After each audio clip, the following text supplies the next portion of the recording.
I do feel like something will happen. For example, Priscilla changing in the clothing room with Liliana. I feel like that's something that will get cut out. I don't feel like but then again, that's not even really canon. It's in the light novel, not the web novel. So that's not even really canon. Will be in it. As most of you know, Nux Taku, one of the biggest anime YouTubers, responded to one of my videos and sort of added his own commentary. However, in his video, he made numerous mistakes and he actually spreaded a pretty bad misconception about rezero, namely to do with canon material. So I felt like in this video I was going to make a response to his reaction and sort of cover a few of the things he said and sort of correct him on some of the errors he made. So my biggest gripe is when in the video, if you've watched it, I talk about in Arc 5 how Priscilla and Liliana are getting changed. And there's a really fan servicey light novel illustration, and I was talking about in ReZero Season 3, I feel like this scene will be cut out or removed or changed because it's extremely fan servicey and I feel like it'll get a lot of backlash. However, Nux Taku sort of says it's not canon, so it doesn't really count, and I'm just like, what?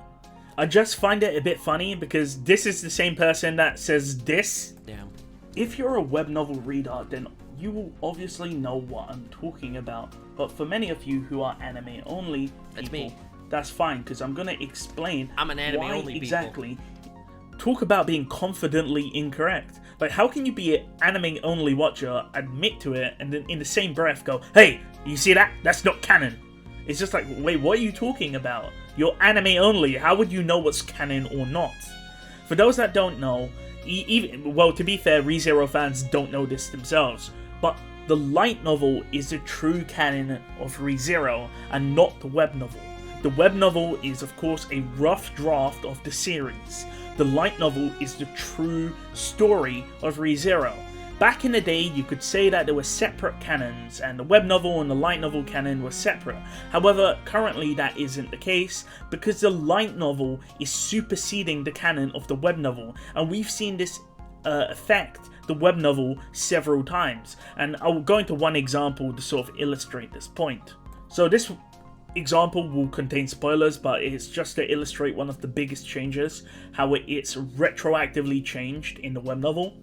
So for those that know Arc 5, there's a fight between Libat and Kaitos and Otto and a few other characters.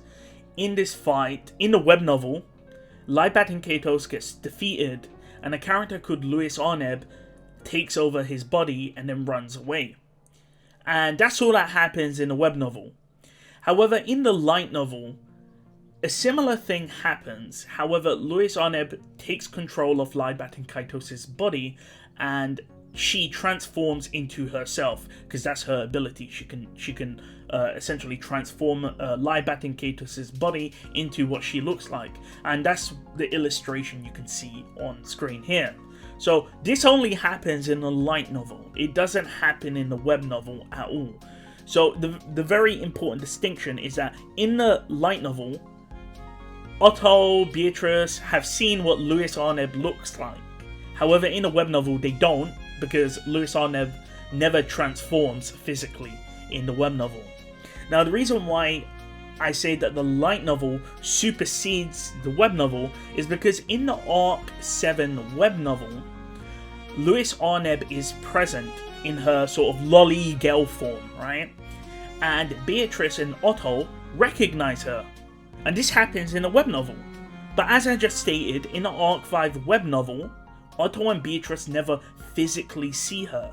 They only see what she looks like in the light novel. So how can they recognize her in the web novel? Because if the web novel was a separate canon, then Beatrice and Otto would never recognize her, because they've never seen what she looks like. However, the reason why they can recognize how she looks is because the light novel supersedes the web novel canon.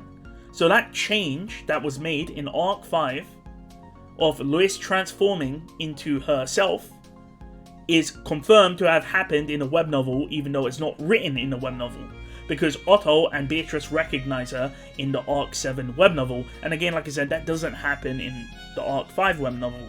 So again, it just goes to show how a light novel change will retroactively retcon the web novel. And this is the reason why when Nux Taku says, oh, you know, the light novel is not canon. Yes, it is. It's the pure canon of the series. In fact, we see this all the time when there are new interludes which are added to the light novel. For example, the Covering the Blue Sky interlude, where Madeline attacks the city of Guaral. When the next web novel chapter comes out, Tappei literally has to write an entire chapter covering what happens in the interlude, because it came out in the light novel first, so Tappei now has to write it down in the web novel. The light novel is, of course, the most important canon material when it comes to ReZero. Come on, man, you're gonna cancel this for that? Do you remember the first season? Every time he sees Emilia, he's acting all simpy and harassy-ish, or he grabs freaking Rem and Ram's hands. He's holding one of their hands in each of his hands, and he's saying, wow, Rem, your boobs are bigger than Ram's. That's not sexual harassment. What? As you can imagine. So, with the main point that I wanted to sort of talk about corrected, there was also this sort of bit by Nux Taku where he talks about Subaru in season 1. I haven't put the full sort of response, so I do recommend you go watch his reaction video. And he talks about Subaru's sexual errors, or the things Subaru does in season 1. And he talks about how that's one of the good reasons why Subaru is a good character, is because he's flawed. And I was actually thinking about this, and I was thinking, is Nux Taku right about this? And he is right.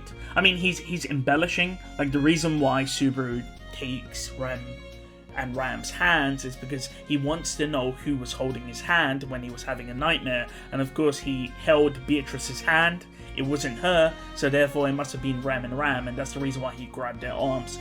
But Nux Taku is right when he talks about the idea that Subaru in early season 1, he is a bit of a degenerate. He does do the weird hand animation when he sees Rem and Ram, and he talks about how he's going to violate both of them in his mind. He talks about how, you know, Rem's breasts are bigger than Ram's. He does do this, by the way. And I've already shown you in my fan service video about how in the web novel, Subaru will specifically state he will sexually harass Emilia, you know, when you know, she's like laying down or whatever, if Roswell doesn't give in to his demands. Of course, it's toned down in anime, and of course, Subaru is a bit of a degenerate in anime still, but it is significantly toned down. As for Subaru simping over Emilia, I don't really see it that bad. I don't feel like it's an issue. Apart from, like, you know, commenting on like Rem and Ram's breast size, that seems a bit out there. In fact, in the light novel, Rem does slap Subaru for saying that, but in anime she doesn't really do anything apart from, I believe, cover her chest. So Nux Taku is partially right on that. I'm not going to nitpick, but it did sort of give me an idea to sort of reflect on it, and he is definitely right that Subaru in season 1 is a flawed creature, but that's the reason why Subaru is such a good character. Hopefully this video has sort of educated you a bit more on ReZero canon, and the idea that the light novel is the true way to view ReZero, despite how the web novel people will sort of talk about the arc for web novel and so on and so forth. The light novel is in fact the correct way to sort of look at the ReZero canon, and it will be how, of course, the anime adapts that.